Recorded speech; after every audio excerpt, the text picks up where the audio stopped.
তুমি যদি একটি কাককে ১ বছর ধরে টাকা আনা শেখাও, তবে কি হবে? প্রথম দিন সবকিছু ঘর থেকেই শুরু হয়। না কোনো খাঁচা, না কোনো আদেশ।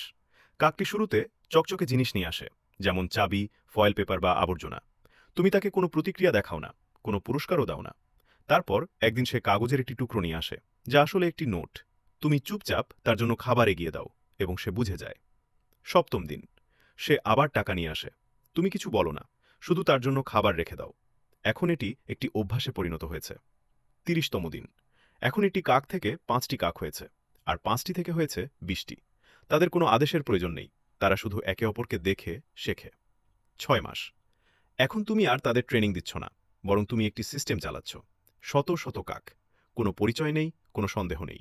১ বছর পর হাজার হাজার কাক আকাশ ঢেকে দিচ্ছে।